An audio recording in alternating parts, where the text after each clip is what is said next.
Alors, Igesha, Orepic. La base de l'Igesha, ça va être de faire des claques à la main faible. Donc, sur les temps, ta claque, tu peux la faire, laisser un peu traîner ta main, tu peux les faire ouvertes. Peut-être c'est mieux de les faire ouvertes parce que dans tous les cas, il faudra faire une claque pas longtemps après. Donc, super exercice de main faible. Si tu veux au début, si tu n'as pas de claque à la main faible, si on entend que ça, quoi, c'est pas ça qu'on veut, c'est vraiment une claque qui ressorte. Je tape pas spécialement fort, mais c'est juste la technique, tu sais, avec où tu mets vraiment les. Là où la partie qui va taper le cerclage, c'est cette partie-là. Hop, ça vient taper le cerclage. Là, comme c'est mou, tu ne vas pas te blesser, contrairement à si tu tapes ici sur les os et tout, ça peut faire un peu mal. Ici, c'est mou, donc ça ne te blesse pas. Donc tu peux aller un peu vigoureusement. Et tu vas replier ces trois doigts-là. L'index, tu peux le mettre, mais je pense qu'il ne compte pas trop dans la claque. Et les surfaces de frappe, du coup, ça va être ça, ça, ça, à peu près, et un peu plus sur le petit doigt et tout, voilà. Il faut vraiment emprisonner l'air. Moi, je fais un mouvement qui arrive, je laisse pas ma main de la forme normale à descendre comme ça. J'arrive comme ça, et là, je rabats ma main telle l'extrémité d'un fouet. Je vois. Au ralenti, ça fait un truc comme ça. Tu vois mes doigts qui se baissent.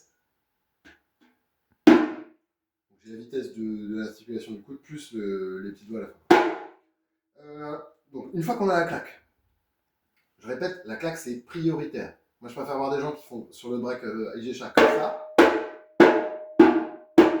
plutôt que d'essayer la phrase s'il n'y a pas la claque. S'il n'y a pas la claque, ça manque de sens. On va avoir besoin que les gens, les répiques, fassent des claques bien fortes parce que ça va aider tout le reste du groupe. Il n'y a pas beaucoup d'instruments qui marquent les temps. En l'occurrence, il n'y aura que les tercera avec un coup fermé et les chocalio loin devant. Donc il faut des gens dans la cuisine qui marquent les temps de manière ferme, stable et sûre. Donc entraînez-vous à votre claque de réplique. Après la phrase, donc, tu fais ton premier coup, juste après tu donnes deux coups. Ok. Dans Togalakato, c'est tu fais To, Da, La, Ka.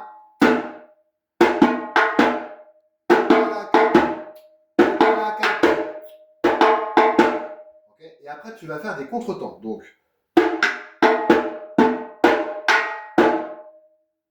on est arrivé, ma dernière main c'est sur le quatrième temps. Donc entre le 2 et le 3 et entre le 3 et le 4, tu fais un contretemps. Tu commences par faire entre le 2 et le 3, tu fais un contretemps au centre.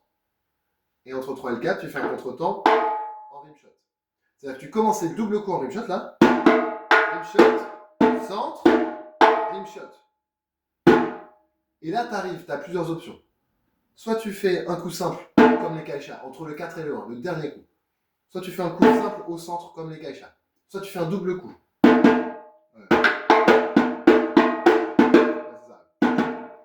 Soit tu fais un rat. Voilà, donc je te le fais avec le double coup, on va dire. Je te le fais plusieurs fois avec le double coup. 1, 2, 3, 4. 1, 2, 3, 4. 1, 2, 3, 4. 4. Avec le rat maintenant, avec le rat. 4 et...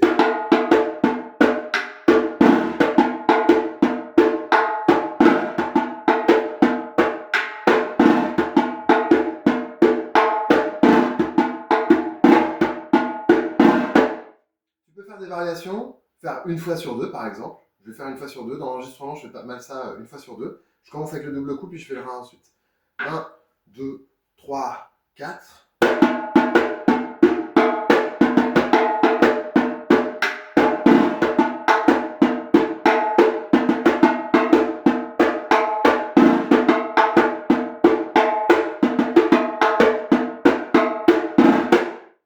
J'accélère un petit peu, juste pour... 1, 2, 3, 4.